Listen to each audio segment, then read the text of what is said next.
And click and record. Getting my notes up. Corley Moore, Firehouse Vigilance. This is Weekly Scrap, number 72. Tonight's guest is Jeremy Hurst. He's a husband, father, third-generation firefighter, 24 years in the fire service, and forever a student of the craft. A Bon Temps Fools member, co-creator of the LIFT Conference, which is the Louisiana Instructors and Firefighters Training Conference. He works SimPro performing Train the Trainers with Draeger, as well as Insight Fire Training and the St. George Firefighters Foundations as its Chief Technology Officer. So a lot of stuff going on. Jeremy Hurst, it is my pleasure to have you on today as the guest of Weekly Scrap, number 72. Thanks for having me on, bro. All right. Looking forward to it. To everyone watching live, they're logging in here, getting going. As we get going, if you have questions for Jeremy or myself, do not hesitate to put them in the chat so that we can get to them and answer them. That's always one of the funnest parts. Did I miss anything in the intro? Anything you wanted to add? No, that was a mouthful. That was a lot. Keep on throwing it out there. Yeah. Awesome. All right, getting this all set up. Here we go. I'm going to go right into the questions I have set aside for you.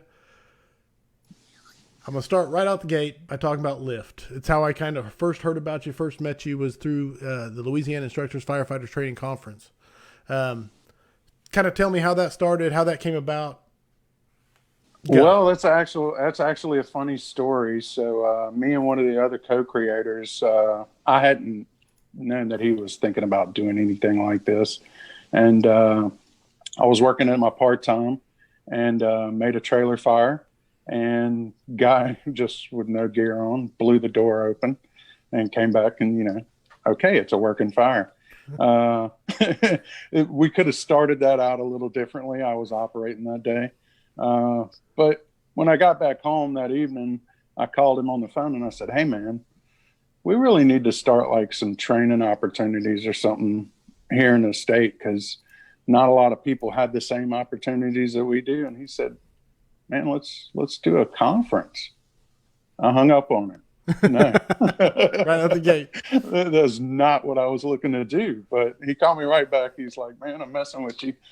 But we're really thinking about it. We're on our way back from Revolutionary Tactics at the Lake. Shout out to David there. Right. And we had a talk with the creator of that, and he gave us some pointers, and me and the guys in the truck are really thinking about it, and I know you'd be down for it. I said, sure, why not? Let's do it, man.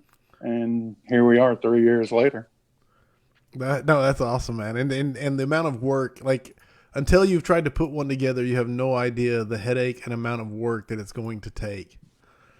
Yeah, so. I had kind of been a partial to some of that before, having a father that was a fire chief, and he hosted a few conferences, and of course he kept me in his back pocket for all of that. I guess he knew what I was in store for. And so I kind of grew up around that stuff, and I had an idea of what went into it, at least so I thought.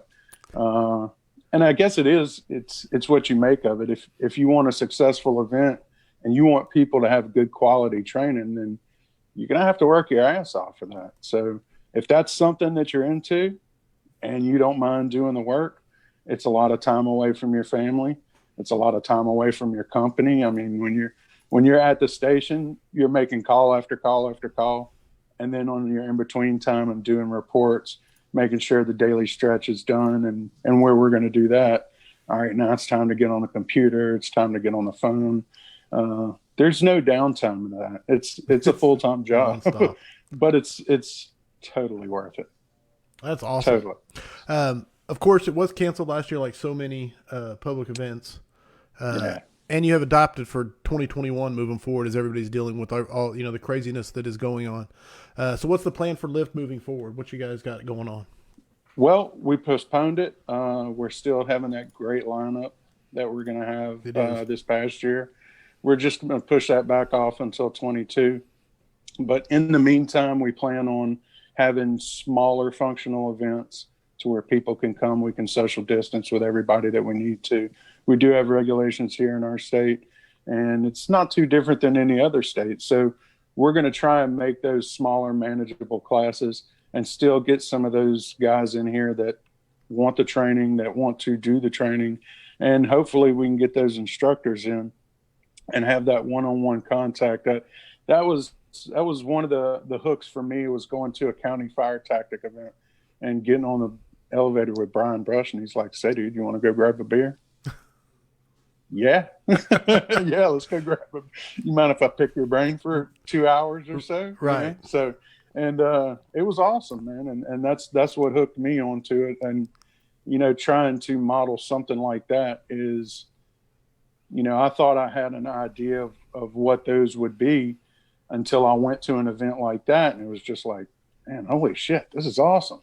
And so eventually that's kind of how we're trying to steer it. You get one-on-one contact with an instructor, not that FDIC isn't, you know, the Mecca. Sure. But you're not going to get that at a large scale event like that. You're going to be in a hot class or something like that, but there's just so many people involved.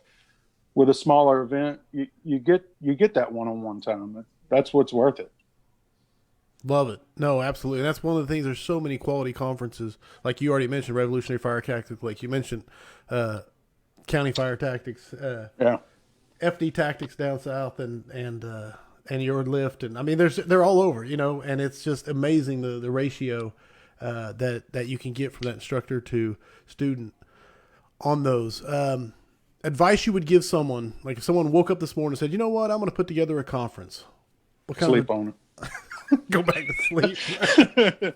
Yeah, sleep on that idea and think about it long and hard. And if that's something you want to do, give me a shout. I'll help out. That's awesome. That is awesome. Okay, so we got, I'm going to catch you up on, Travis Caton says, Jeremy Hurst is the man, solid brother. Seth Drow says, great man, great captain. We've got Reagan Underwood chiming in saying, good evening, guys. Howard Reinwald, Chief Howard Reinwald saying, good dude, with an exclamation point. We got Chief Andrew Starnes chiming in, says, you guys all did an amazing job with the Lift conference. No doubt about it. He's a man right there. There's no doubt. We got already. And David Woodward, speaking of which, chimed in and said, love you, brother. So there we got some introductory. David's a great guy. Incidentally, Reagan is the guy that I hung up the phone on. Gotcha. Okay. He's one of the many people, and I say co-creator, there's about 8 of us that are in on this steadily every day. And then probably another 30 more that come together, you know, 3 weeks out of the event. We have a guy that is just a magician in construction, and he can build anything. He's going to try. And Brandon Paddock, if you're listening, man, that guy is a big help. And along with the rest of the fools out there, they really help us out, man. And those guys just come out. It's all free. Not one person is getting paid from our conference. So 3 years strong, these guys will work literally till wee hours in the morning, wake up at 5 a.m. and get it done again the next day, man. They're awesome. That is awesome. Awesome testament to the brotherhood there. Yeah. And not to mention, you say, I look at the quality of the, what is it? The promo videos, the hype videos, man. Dude, those are some quality videos, my friend. I didn't know how to do any of that until somebody said, you know, we need to advertise that thing. And, okay. How do we do that? Right. You'd be amazed what you could learn at 2 a.m. on YouTube, and taking a few classes, and you know, it's kind of led me to where I'm at right now, and I do love it because, I mean, we all know what we like to see. I mean, we're all firemen. We all know what's going to hype us up. Right. I'm making something that I think I want to see, and you know, it really helps having good quality educational factors to bring in. Some of the people that we're bringing in from across the United States, I mean, those are the stars of the show. I'm putting it on video. That's not hard to do with these guys. Well, I edit video very little. So I don't even want to. So to see what you do, I know you're being humble about it because it's very impressive, man. You have a gift. Thank you. So biggest lesson that you have learned in trying to put together a major conference like Lift? Can't do it all yourself. Even if you're a one-man show and you say, well, I'm going to go out and and do XYZ to get this event started. Ask for some help. I mean, you'd be surprised the amount of the people that would say, man, I'd love to do that with you. Let's do it. And I mean, that's quite literally how we got started. It was just a bunch of bros just like, man, let's put a conference on. Damn straight, let's do it. And we did. Who knew? It was a blast too. Awesome, man. No, and it's going good, and it's getting a great reputation. And so LJ Guy said, with a mustache like that, he's got to be a solid dude. I don't know about that. So I'm going to switch gears on you and shift away from Lyft and shift away from the conferences and that stuff. And I want to talk to you about your next passion project, this thing that you have started. We talked about it on the phone quite a bit when I first started talking to you. So it's a documentary that, as of right now, does not have a name, correct? No, maybe some guys could help me with that. It's definitely going to be about passion for the fire service and love of the job. I mean, we have a job that is like no other in the world, but there's something that, you know, not because of the things that we do and the things that we see and just the brotherhood that comes into it. I mean, that's what makes us different. I tell all the probies that get to my truck, you know, the guys on my crew at the time, Jalen, Jared, and Chevy, and Mr. Jalen, Mr. Jared, Mr. Chevy, they're going to help me out. Uncle Jalen, Uncle Jared, and Uncle Chevy will burn their fucking ears off to make sure I walk my two little girls down the aisle. And that's what it's about, man, just having that brotherhood with each other. And, you know, you can be as good as you want to be. You're going to fail at some point. Those men and women next to you, they're the ones that's going to help you out. And so we're constantly helping each other. And that's what's awesome. And, you know, I get to talk to a lot of these instructors and see what their passion is about. And that just fuels me even more. Yeah. And so those are some of the things that I think that those are some of the stories that need to be told. I know Ike he's mentioned how he got into it, and that's a very moving story. And you can feel the passion in that and the seriousness of it. And I've talked to a few other instructors that have told me their reasons why. A lot of them are trying to correct a mistake that happened to them or happened on a fire ground that they're at. They're trying to make sure that doesn't happen again. It inevitably does, but they're going to put their mark on the fire service in the way they see fit. And, you know, I always try and tell the guys, you know, my dad, he was fortunate and blessed enough, and he was a fire chief in Baton Rouge. And in 30 years, when they tear that building down, there's a plaque on that building with his name on it. You know where that plaque's going to go? It's going to go right to the dump with the rest of that stuff. And he left his mark in different ways. And that's, you know, it's not a physical mark. It's your legacy. What are you going to leave on this world? And a lot of guys out there, you know, not necessarily even instructors, guys at a 2-station department and BFE, man. Those dudes can be some solid dudes. It's not just literally the gold standard fire departments. We're everywhere. And I think those are the stories that need to be told. That's awesome, man. That is, man. We got, and I want to tell all the viewers, anybody watching, if you have a suggestion for the title of the documentary, Jeremy's wide open, so send it there. Reagan has already thrown one at you, which is Never Let It Go. So there you go. There's your first suggestion. Yeah. Tony Nunez says that's deep and how it should be. So definitely there. Now, so the documentary, it's going to be going around and collecting these stories. Is that how you envision it going? Is collecting these different passionate stories from passionate firemen? So interview style. I mean, if you can think back to Band of Brothers, that one camera, one light, one person interviewed. It's not so much about all the bells and whistles at that point. It's about the words and the meaning. Sure, I'll have to follow them around to get some B-roll footage, you know, sure, and do the camera thing. But I'm looking at making a collection of short stories pretty much, because as I started, and, you know, we had one instructor that meant a lot to me. and he pulled me aside, and we just talked about each other's old man and how they got us into the fire service, what they meant to us. And that was, that was cool as all get out. But at the end of that conversation, I realized, this is what it's about. This dude is here teaching at this conference, and that's great. But that's the lesson right there that nobody else is, hopefully people get, but I'm getting it one-on-one. Right. That was neat. And so the more people I can introduce that to, the better. I mean, I might sell it to Amazon. I might sell it to Netflix. It might sit in my garage. Who cares? If it helps one guy out, I feel it's worth it. I expect to go broke doing it, by the way. And that's okay with me.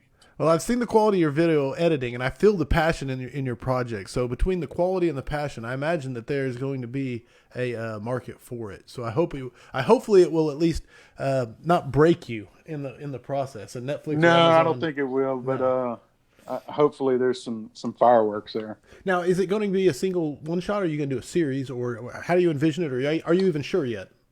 I'm not sure. I'm toying with the idea of maybe making an hour-long documentary. But due to the fact that, one of my mentors here, he just retired. And, I have some stories here that can be told without even hopping on a plane. So as far as COVID holding me back, there's a lot of material, a lot of great people here just in the Baton Rouge and New Orleans area. And so hopefully as I get a collection of those going, I'll be able to post on the internet, 7 or 8 while I film the next 7 or 8 and just keep them going. If that turns into a full-length movie where they're all collected, so be it. I've never done anything like that, but right. Yeah, why not? Awesome, man. I never thought I'd be doing a conference. I'm doing that. Renee St. Pierre said that documentary is what the fire service really needs. Can't argue with that. Now, have you already? Okay, so I was trying to figure out. I know a lot of it's a work in progress, and you're figuring it out as you go, and all that. So, have you decided on who you're interviewing for the first bit, or you just kind of got a tiger by the tail? Are you looking for people? Yeah, well, both. I've had several commitments. I don't want to name them by name because something happens, something changes, and that isn't there. I don't want to be the disappointment documentary. But at the same time, I'm still talking to people, and I'm fortunate enough and blessed to, with SimPro and Insight, as Chief Starnes tells me, you get to climb up on the mountaintop and then go back down in the valley. And, he's 100% right. And, when I'm there and I'm meeting so many people, you just sit and talk to them and being real for a little bit. You really start to get their story and you're like, man, this guy's got it. I want to tell this guy's story. Hey, would you mind saying that on camera? Well, then we'll have to have that discussion and start to talk turkey, about really doing that. It's a nerve-wracking thing being on one end of the camera and then jumping on another end of the camera. Okay, I totally get it. Here we are. Right. And so once you get over that and people are able to tell those stories, I think that's gold. That's really what pushes the fire service. 100%. That way, that's what makes us different than any other job in the world. No, and just being able to sit at the kitchen table and listen, like when an old timer stops by and starts telling the old stories, the war stories, sometimes the inflated stories, sometimes it's so much fun. A cup of coffee and a kitchen table. Yeah, hopefully that's what we're all striving for. You can walk back into a fire station 15 years after you retire. Oh, you're Captain Hurst, man. Come on in, have some coffee, bro. Sit down. Let's talk. Right. Hopefully they're doing the same thing with you. Hopefully that's, something that we're all working towards, that, we're not collecting information to collect information. We're collecting information to give it away. Right. And none of it's new. None of it's, I've invented nothing that I've taught. Other people have. hopefully I'm repackaging into a way that, they can understand it. And if they're down with that, great. If not, okay. But that's what we should all be working towards is to give this away, give that knowledge away. Ooh, I love that, man. That's what we should all be working towards, is to give it away. Dude, Yep. That's great. That's great. Tony Nunes says, there's your title, Talking Turkey, the reality of today's fire service. That's damn good, actually. Talking Turkey. Yeah. Seth Droz said, bumper time is learning time. Yeah. And then Shannon Hurst Dalposel. If I messed it up, I'm sorry. Proud you're my brother in the fire service, and even prouder you're my brother from the same mother. Mom and Dad are looking down and smiling. That is my sister. Thanks, Shannon. And then Billy Penn said, there's a book title idea, a cup of coffee, and a kitchen table. Yeah. The kitchen table is probably one of the most important things. It's just as important as the water on the trucks. That's the problem solver right there, man. That's where everything's going to get worked out. No, absolutely. So, now this is the question that came up in my own head. You said you have a lot already in Baton Rouge, Louisiana, the New Orleans type area that you've already got. Do you see it being regional, kind of almost like maybe your first one is all there, and then maybe the next sets are different places, or do you want to spread it out everywhere? Which way is your Actually, vision? I want to spread it out everywhere. I've got a couple buddies out on the West Coast, and a couple on the East Coast, and some in between. So I would probably get a collection of, starting right here, cut my teeth on it, Right. and kind of fine tune and hone my skills on it. But just so it wouldn't seem like a regional thing, Right. I would actually kind of sprinkle those in at different points. One of which is going to be very important to me. I won't tell you which one. Okay. But it was a guy that meant a lot to me, and he helped me personally. And so just to hear some of these guys talk about his stories, man, it is some of the funniest and best stories you can find.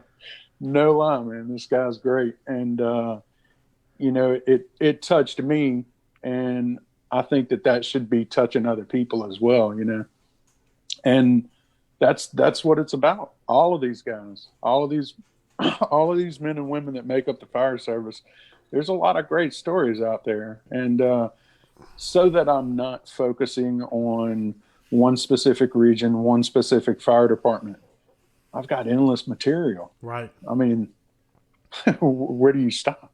No. You don't have to. All I can say is hurry up and get it done, because I want to see it. Man. Yeah. Like everybody in here is like, get it done. Tyler McDaniel said the title is Give It Away. So you're getting suggestions. Good. You're getting suggestions. Tyler's also a guy I may be talking to as well. Okay. Yeah. There you go. What is the time frame you have given yourself, or is there even a deadline, or is it all just kind of amorphous and out there in the future? Yeah, it's out there. 21 is going to be a year to get it started. And because I am toying with the fact that it may be a 15-minute, 20-minute web series video that happens once every month or something like that, I mean, there's no finish to it. Really isn't. And I'm looking for that to be the side hustle. So there will be some travel involved. And Sure. Man, it's tough to do right now. But that's not going to last for forever. So as we come out of this, that's really my deadline to get started as we're starting to ease restrictions and things like that. That's when I'm looking to start to go. There you go. Good, and hopefully that's sooner than later. So hopefully, I hope so, good man. Lord. Now, I want to say you seem to be very much a believer in passion, tradition, and camaraderie. I think that's a safe thing I can label you with from today and our phone conversations in the past. How important is that to a culture of a department? The embracing of it. The most important thing. The most important. Okay. Yeah, I mean, if you're not all in, then what are you? I mean, nobody shows up. You got two ends of the spectrum, okay? And everybody shows up expecting to be Kurt Russell their first day on the job. I mean, maybe their first day in rookie school, everybody's sizing each other up and, I'm Kurt Russell. But then on the other end of the spectrum, you have what you think is in a Clifford the Big Red Dog book. And then so somewhere in between, is that perfect spot, and it might take you 13 years to hone in on it, but those other people there, those other men and women standing next to you, they're going to help you. And yeah, that's the most important thing. I mean, that's going to push your passion for knowledge. That's going to push your passion for doing the job physically, and that's going to culminate everything together. Your passion for the job. That's the most important thing out there. No, keep it connected to that why. Yeah. No, I love it. Yeah, it. absolutely. And the shared why, and then that shared tradition. Yeah, it all ties together. I can't knock that whatsoever. So let me ask you this: if you're a firefighter that works in a place where he feels like their passion is being stifled, there's no love for the tradition or the culture. It's becoming more of the corporate. I don't know the right words, but it's losing sight of that tradition and camaraderie and passion. Right. What's your advice to that person? That's probably the number one question that gets thrown at people. So now I'm the one throwing it at you. Well, fair enough. And I hate to answer it with a question, but have you talked to a firefighter that hasn't had that happen? I haven't. Even the most passionate guys, they have issues. No place is perfect. So once you get with that core group of people, I mean, it doesn't even have to be on your company. Just men and women on the job where you're at, you're gonna know who's who. And once you stick together, man, that's going to help out. And that's why I say that passion, that camaraderie, that's the number one thing, because you may not have an awesome assistant chief. You may have an awesome assistant chief and a crappy fire chief. Who knows? I mean, they're out there. Okay. And that togetherness, that bond, that, man, what are you down for, bro? Come on. Right. Let's go outside and hit the battle ropes for a little bit. You're right. Let's go. And that's what's going to help you. So my advice to anybody who has struggles with that, lean on each other. That's the best thing you can do. That's what we're here for. We're here for each other. If we're here for them, we're also here for us too. That's the best thing you can do, man. Lean on each other. Find that like-minded person and lean on them.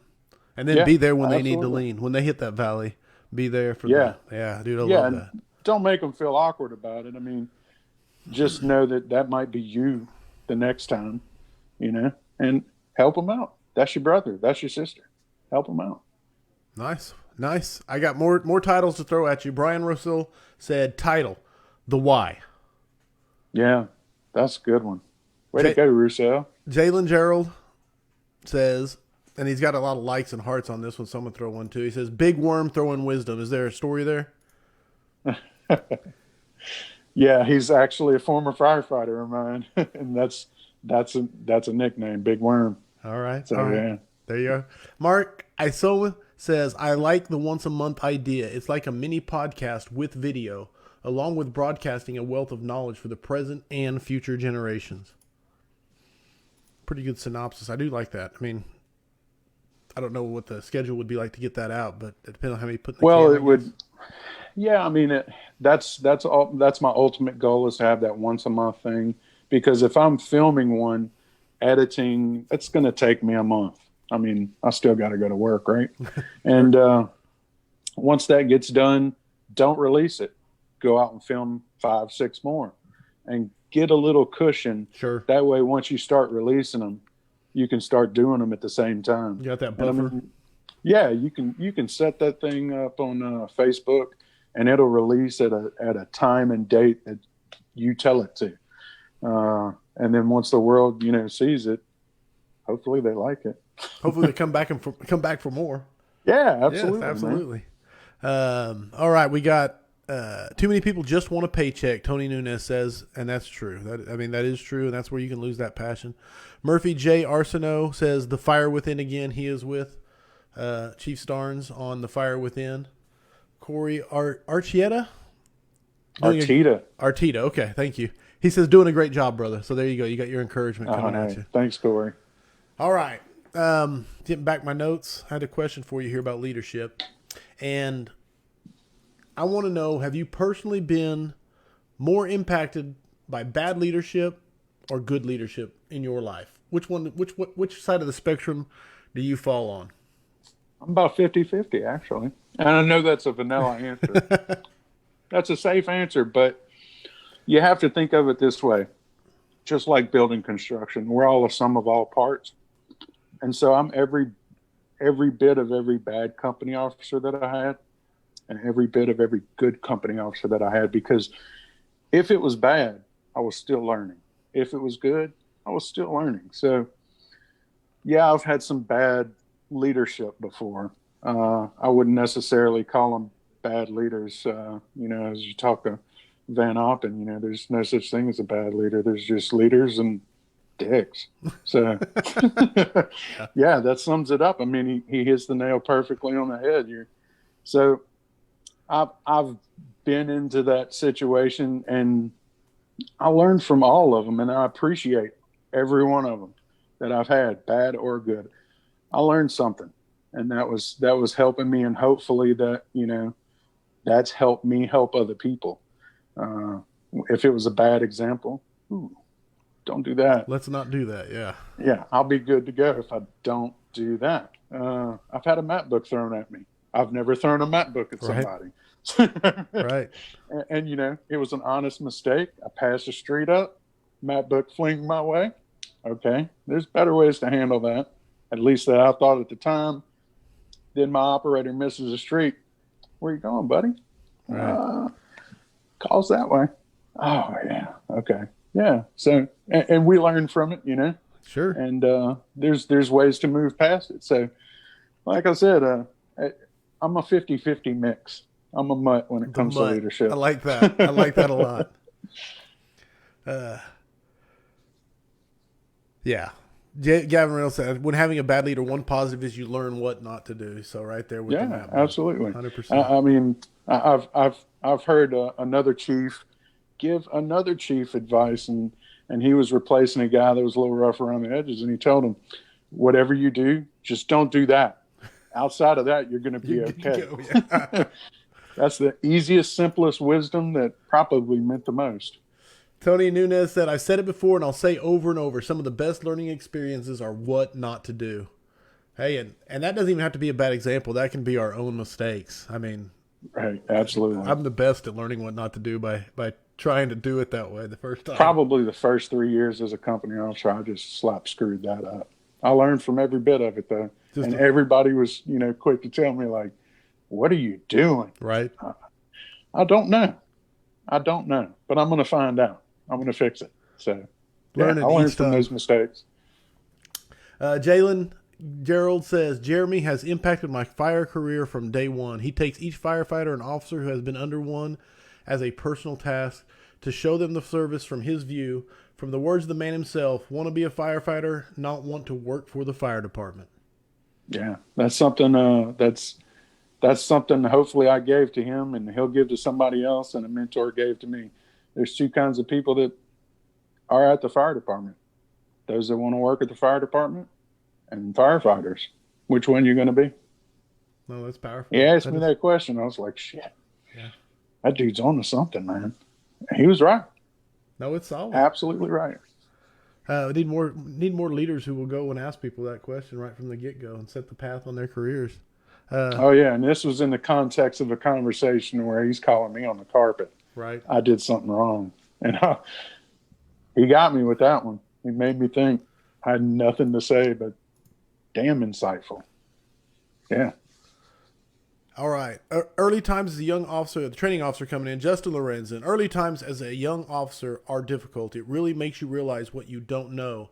At least it did for me. No, there's no doubt. That's what you Same. Yeah. Yeah, absolutely.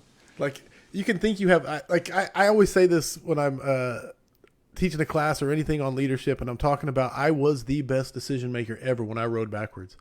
I could make, Aren't we all? Instant call, man. It didn't matter whatsoever. Yeah, and I thought I was ready.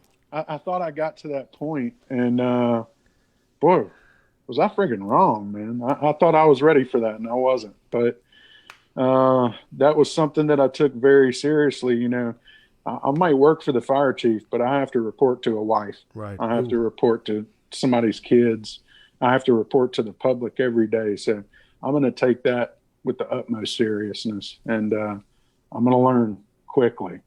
And I did, and I'm still learning. I'll never stop. That's the unattainable carrot out in front of you, man. Never stop. I love it. Now I want to ask you this one. This is a question I've been waiting to ask you, because you've done the conference. You've gone to a lot of coffee runs and beer drinking with some buddies and meeting instructors and one-on-one time and all that stuff. So who has been your favorite? And I'm not trying to like pin you down, especially with people in here that you've taught with and things like that. But who has been your favorite instructor / speaker, and why? Aaron Fields, and look. A lot of other guys, they have that same passion, but Aaron's articulate with it. He can get you, and he's going to make sense. And he's one of those instructors that pulled me off to the side and was like, "Hey, man, let's go talk." And I was just like, "Man, this is awesome." And it was just straight knowledge the whole time. And he wasn't trying. He was just being him.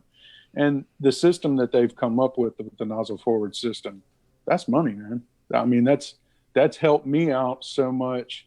24 years in, I was like, where was this 15 years ago? Why haven't I heard of this? And then when I finally fell into it, now I'm trying to show my guys, and I asked Aaron, how do I implement this back at my department? He said, get on your knees, do it. That's the way you do it. Work's a shortcut, brother. Work is Dude's a shortcut. Right. Yep. And there was no hesitation there at all when I asked that question. It was like Aaron Fields. No. that was definitely it. And I could name a bunch of others, but Aaron really inspired me, and as he does a lot of other people. No, there was Corey Arteta. Yeah, you have to say the name for me. Corey Arteta. Arteta. That's just okay. I might get that right by the next time I read it, maybe. That's okay. There's a couple Louisiana names in there that was, they're enough. Just hard to spell and hard to get, but I get it. I'll keep butchering. I got an easy one. That's all right. I'll keep butchering. He said nozzle forward is the best training I've ever done. And that's coming from a training officer. There you go. And this guy's been around the block. He's no joke either. And yeah, it is. Best training program out there. Awesome, man. Awesome. And I've heard that. And you can just tell that Aaron's on a mission. He's on a mission. He's hell bent for leather, and he's going to change the fire. He has changed the fire service, and he's not going to stop. And you get that from him within 5 minutes. That guy's on a mission, and you know it. And you better hang on every word. There you go. It's good stuff. All right. Now, always on the scrap.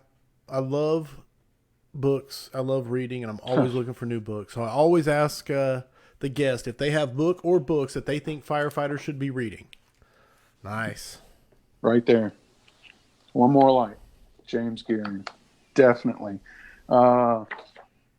Probably halfway into chapter 1, it was like a guy that I worked with. And then way into the chapter. look at the notes. I purposely didn't mark mine up because I'm going to give it to somebody. Gotcha. And now he's putting out the audiobook, and I just want to get the audiobook so I can listen to it on the way to work again, And just an extremely insightful, well-written book, much like the author, very insightful. And it was worth every word, man. I learned a lot from that. Awesome. Really did. One More Light, James Gearing. He was on a few weeks back. It was a great conversation. Oh, I watched it. Yeah. So he's an interesting dude. And absolutely. I think you're the first person to suggest his book as a book that firefighters should read, other than, of course, the author himself. But that's awesome. I mean, yeah, Report from Engine Company 82. We can go. But that one right there, as of late, that one's really got me thinking. It wasn't just a good story about the fire service. It wasn't a great story, period. It was a story. It was real. And there was a lot of healing in that. It let me know, I've done a lot of editing, and I ended up editing a lot of Dina Ali's webinars, Oh, really? and which was awesome to do. I was shout out to Brett Graves there, and it let me know my own red flags, and so reading that book as well, it kind of just all kind of intertwined, and then reading Tribe by Sebastian Younger, and I mean, if you're going to read one, read the other. Sorry, I'm writing these down. So, Yeah. I'm not paying attention here. I hate missing. All right. 82. Boom. Awesome, brother. Nozzle forward is the best training I've ever done. That was Arteta. Then training officer said, loving the rep for the Fools. And that was why I was flexing, because I'm repping the Mid-America Fools with my shirt tonight. So. I thought I had it. There we go. There you go. Yeah. Always. That thing doesn't leave my wrist, man. Awesome. All right, brother. It's time for the 5 questions for firefighters. I know you know it, and so I'm looking forward to it.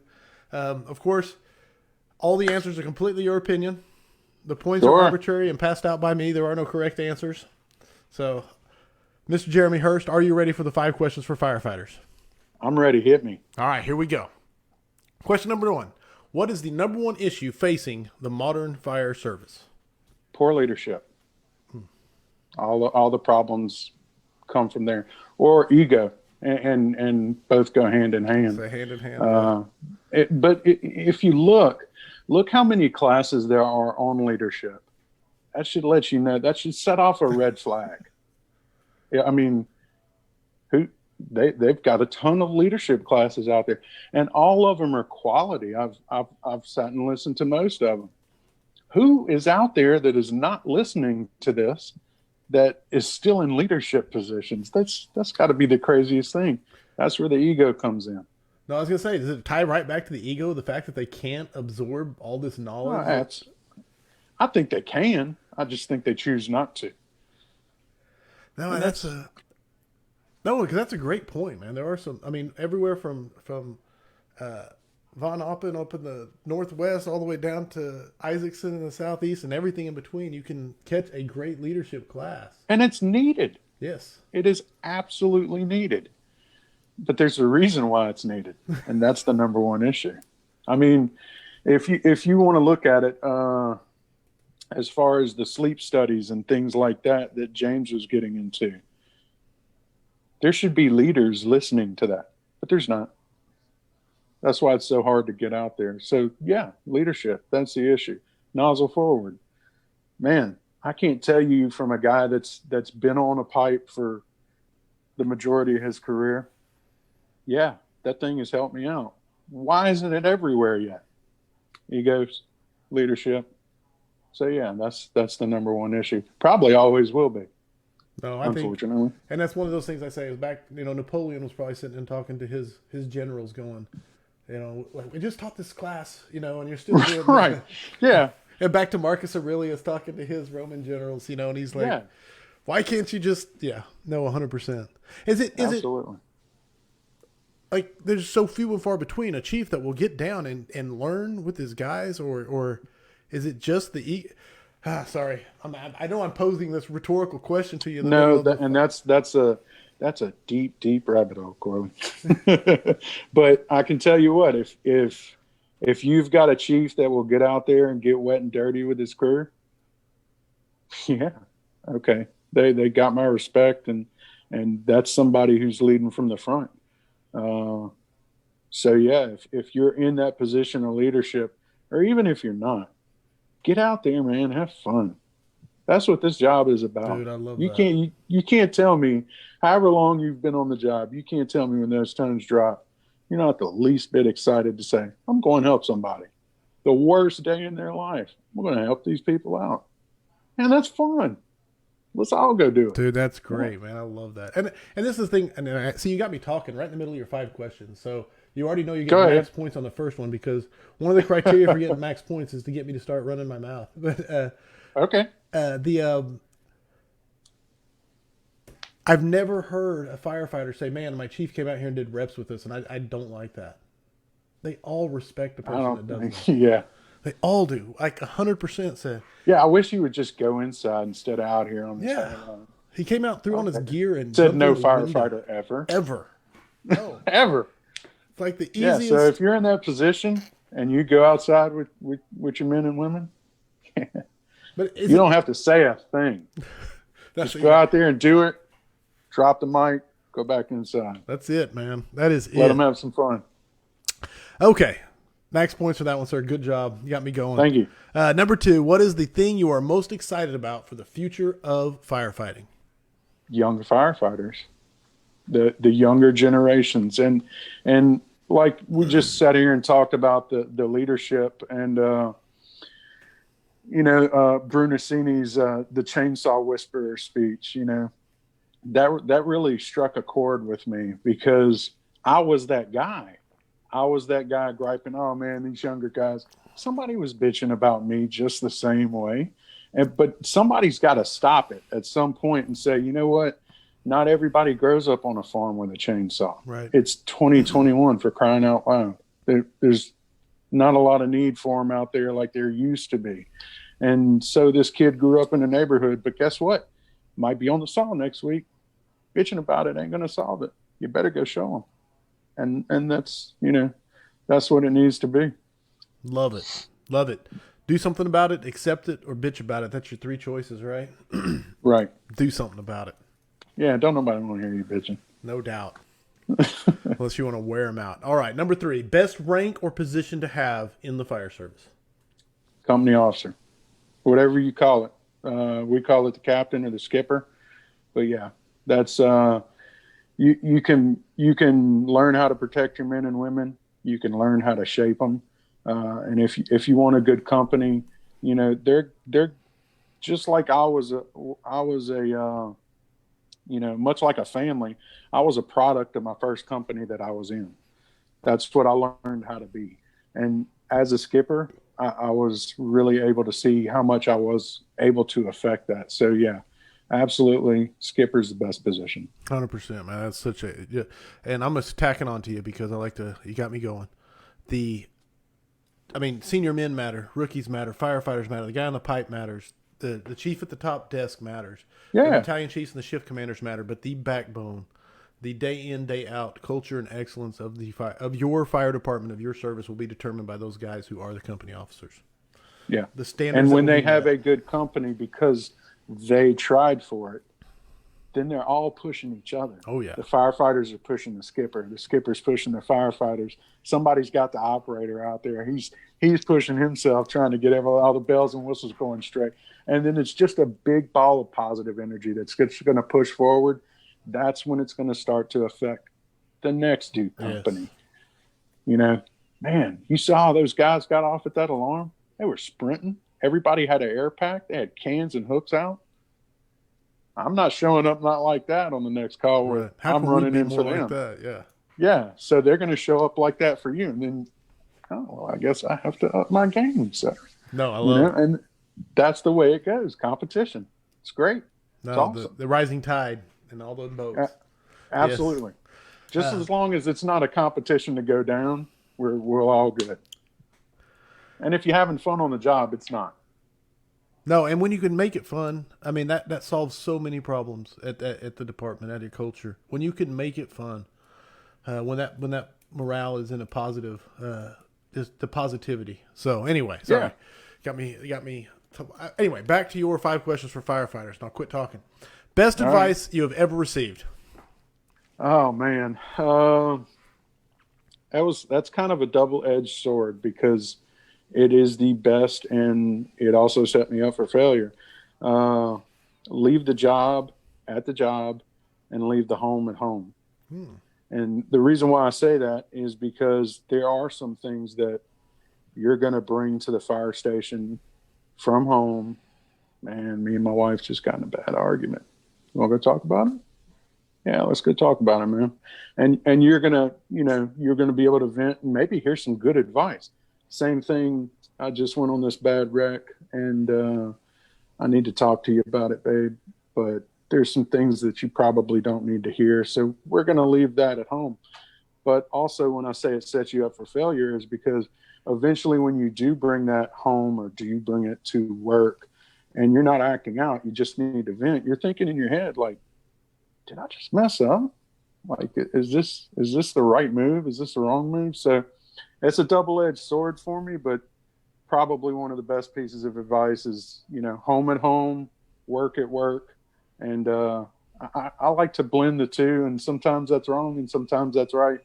It's just per the situation. So, yeah. Solid. Final question. Number 5. Heavy fire and searchable space. Would you rather be assigned to the nozzle or first in on VES? Give me the pipe. Take the pipe. Every time. Every time. There you go. Yep. Nozzle creates tenable space. And what those people are doing, on that second floor or over on the Bravo side, hopefully they're going to have success, but they're going to have success because of the work that pipe is doing. And every time that's where I'm going to be. Yeah, I'd love to go make the rescue, and I've made some on the pipe, made 2 on the pipe. But that is the problem solver. And that's the problem that we need solved right now is the heat, the smoke, all that needs to go away. We can deal with this issue of victims trapped much easier if the fire's not raging. So let's put the fire out too. Love it. And if you can have a coordinated attack with VES, successful, that's the way it ought to be.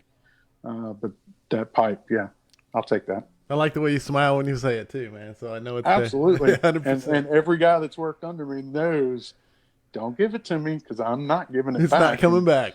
No, sure enough, I caught my lieutenant and my firefighter pulling some ceiling, and I walked up into the attic just to check on it.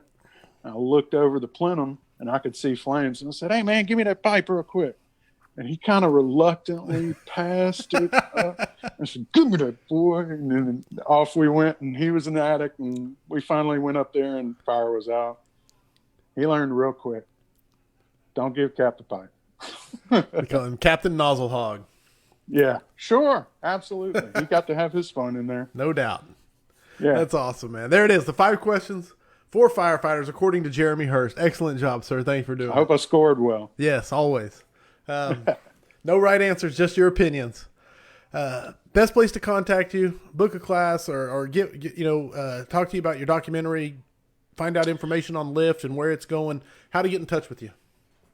St. George Firefighters Foundation.com. And, or if you're looking to, if you've got a great name suggestion, Zeke at zombiebaconproductions.com. That's my startup production company. And hopefully that's going to be the carriage of the documentary. So, if you got some suggestions or even somebody you think that's got a great story, man, I'd love to hear from you. Maybe we can get that on film. That would be awesome. So, yeah. Excellent. Where was I at? Okay, a couple things. This is my shopkeeping. Zombie Bacon for all your wedding videography needs. That's Joey Baxa coming at you with that. Joey's a great guy, man. That's awesome. I got Good a couple things I wanted to touch on for the scrap, which is a few episodes ago, I got my Christmas gift from my guys. They gave me this beautiful coin holder. Now I'm trying to fill it up with coins. So Jeremy Sanders of Crew First Culture, I don't know if it'll focus on that or not. He sent me this beautiful coin. And so it's the next one being added to the collection. Wow. So if you have a badass coin that needs to go in the coin collection, get it hold of me, send it to me. I'll feature it on the scrap and show it off before it goes into the display case. The other thing is, today I'm repping my Mid-America Fools. So you can see the shirt there. Yes, indeed. If anybody has a conference T-shirt, a badass training cadre that they want to be repped on the scrap, send me a shirt and I'll wear it on the scrap if I think it's cool. If it's not a cool shirt, I'm not going to wear it. I'll just be honest with you. But if it's a cool shirt, I will rep it on the scrap and we can talk about it. So anyway, those 2 things I wanted to say.